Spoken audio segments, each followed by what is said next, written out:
வணக்கம், எல்லோரும் எப்படி இருக்கீங்க? இன்றைக்கி வாங்க, இன்றைக்கி என்ன எல்லாமே வந்து இப்படி தானிய வகைகள்லாம் இருக்குதுன்னு பார்க்குறீங்களா? வாங்க, இன்றைக்கி சத்தான ஒரு வீட்டிலே நம்மளே செய்யக்கூடிய ஒரு சத்தான ஒரு ஹெல்த் மிக்ஸ் மாவு உருண்டை செய்யலாம். வாங்க பார்க்கலாம்.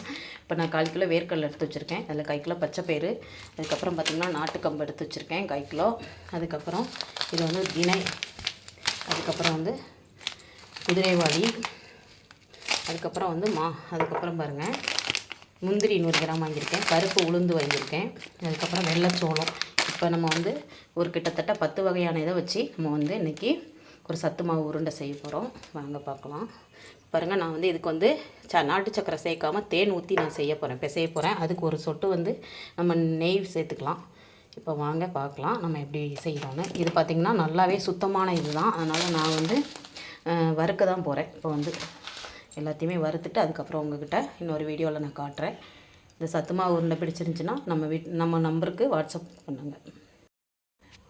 இன்றைக்கி நம்ம 10 வகையான தானிய வகைகள் வச்சு, இப்போ நட்ஸ் வகைகள் வச்சு, நட்ஸில் வந்து நான் வந்து முந்திரியும் வேர்க்கடலையும் தான் போடுறேன். மற்றபடி வந்து பயறு வகைகள், அரிசி வகைகள் போட்டிருக்கேன். அதை போட்டு தான் நான் வந்து இப்போ வந்து ஒரு சத்து மாவு உருண்டை செய்ய போகிறேன் வீட்லேயே. வாங்க பார்க்கலாம். இப்போ ஃபஸ்ட்டு நம்ம வெள்ளைச்சோளம் வறுத்துக்கலாம். இப்போ வெள்ளைச்சோளம் நல்லா கமகமன்னு வாசனை வந்தோன்னா நம்ம இறக்கி தட்டிடணும். இப்போ நம்ம கருப்பு உளுந்து வறுத்துக்கலாம். கருப்பு உளுந்தும் பச்சைப்பயிறு சேர்த்து வறுத்துக்கலாம். இப்போ கம்பு, திணை, குதிரைவாலி 3 சேர்த்து வறுத்துக்கலாம். இப்போ இதில் கம்பு, திணை, குதிரைவாலி 3மே வறுத்துக்கலாம். இப்போ இதில் பச்சைப்பயிறு, உளுந்து சேர்த்து வறுத்துட்டேன், சோளம் மட்டும் தனியாக வறுத்துட்டேன். இப்போ நட்ஸ் வகைகளை வேர்க்கடலை, பாதாம், முந்திரி 3மே வறுத்துக்கலாம் ஒன்றா போட்டு. இப்போ இதில் வந்து முந்திரி, பாதாம், வேர்க்கடலை வறுத்தாச்சு எடுத்துக்கிறோம். இப்போ இதில் 10 வகை தானிய வகைகள் நட்ஸும் சேர்ந்து 10 வகைகள் போட்டிருக்கேன். இப்போ ஒரு 8 ஏலக்காய் போட்டுக்கலாம். ஆறட்டும், அரைச்சிக்கிடுவோம்.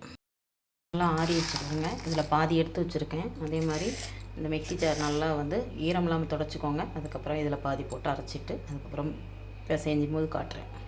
இப்போ நமக்கு இந்த மாதிரி இந்த பாருங்கள், சூப்பராக ரொம்ப நைஸாக இருக்கக்கூடாது. இந்த மாவு உருண்டை பிடிக்கிறீங்க அப்படின்னா ஹெல்த் மிக்ஸ் கஞ்சிக்கு, அதாவது நம்ம கஞ்சி செய்கிறது வேறு, கூழ் மாதிரி காய்ச்சி குடிப்போம்ல, அது வேறு.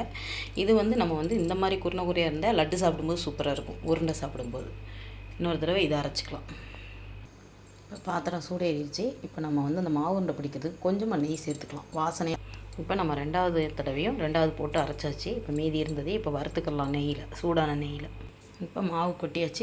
ஒரு ஸ்பூன் போல் நெய் ஊற்றிருக்கேன். ரொம்பவும் ஊற்ற வேண்டாம், வாடை சிலருக்கு பிடிக்காது. அதனால் இப்போ நம்ம நெய் ஊற்றி நல்லா வறுத்து லைட்டாக ஏற்கனவே வறுத்த எல்லாமேவும் இருந்தாலும் வறுத்துட்டு அதுக்கப்புறம் இனிப்புக்கு வந்து தேன் போட்டுக்கலாம்.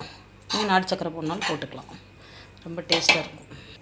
இப்போ நான் வந்து தேன் சேர்த்துக்கிறேன். தேன் சேர்த்து நல்லா பிடிங்க, சூட்டோடு பிடிச்சிருங்க, சூப்பராக இருக்கும். இப்போ இன்னும் கூட கொஞ்சம் நெய் சேர்த்துக்கலாம். கொஞ்சமாக நெய் சேர்த்திங்கன்னா நல்லா கொஞ்சம் பொறுன்னு இருக்கும், வாசனை நல்லா கமகமன்னு இருக்கும் சாப்பிட்றது குழந்தைங்களுக்கு.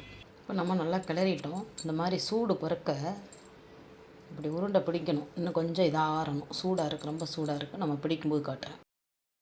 இப்போ இந்த மாதிரி உருண்டை பிடிச்சிக்கோங்க, சூப்பராக இருக்கும். கொஞ்சம் குறப்பாக தான் இருக்கணும், நாங்கள் அப்படி தான் சாப்பிடுவோம். நீங்கள் அந்த சத்து மாவு வாங்கி கூட நீங்கள் வந்து இது பண்ணிக்கலாம். நம்மக்கிட்ட சத்து மாவு கஞ்சி, உப்பு போட்டு காய்ச்சிற கஞ்சி மாவு இருக்குது. இப்போ வந்து நட்ஸ் எல்லாம் சேர்த்துட்டு அதில் நாட்டு சர்க்கரையை கலந்து கொடுத்துருக்குறோம். அதில் வந்து சுக்கு, ஏலக்காய் எல்லாம் போட்டிருக்கோம். இந்த மாதிரி பிளேட்டில் வச்சுக்கோங்க, சூப்பராக இருக்கும். நல்லா சூட்டோடு கொஞ்சம் கை பொறுக்க அப்படியே பிடிச்சிருங்க, இல்லைன்னா கொஞ்சம் உதிர்ந்த மாதிரி இருக்கும். லைட்டாக வறுத்துக்கோங்க, சூப்பராக இருக்கும். நெய் நான் இதில் பேரிச்சம்பழம் கூட சேர்த்து நீங்கள் வந்து மிக்சியில் ஒரு ஓட்டிக்கிட்டோ நீங்கள் பண்ணிக்கலாம். நல்லா கொஞ்சம் இறுக்கி பிடிச்சிருங்க, நல்லா மாவு நல்லா கைக்கு தான் இருக்கும். சரிங்க, இப்போ வந்து நம்ம வந்து எல்லா மாவும் உருட்டிட்டு நான் உங்கள்கிட்ட காட்டுறேன். இப்போ நான் கிட்டத்தட்ட ஒரு 10 உருண்டை பிடிச்சிட்டேன் பார்த்துக்கோங்க. இன்னும் பிடிச்சிக்கிட்டு தான் இருக்கிறேன். அதனால் சரி உங்களுக்கு காட்டலாம் அப்படின்ட்டு. பாருங்கள், எவ்வளோ நல்லா இருக்கும், சூப்பராக இருக்கும். இதில் வந்து நம்ம நிறைய தானிய வகைகள் போட்டிருக்கோம், அதனால தான் நான் சொல்கிறேன். வேணுங்கிறவங்க கமெண்ட் பாக்ஸில் டைப் பண்ணி வாங்கிக்கோங்க.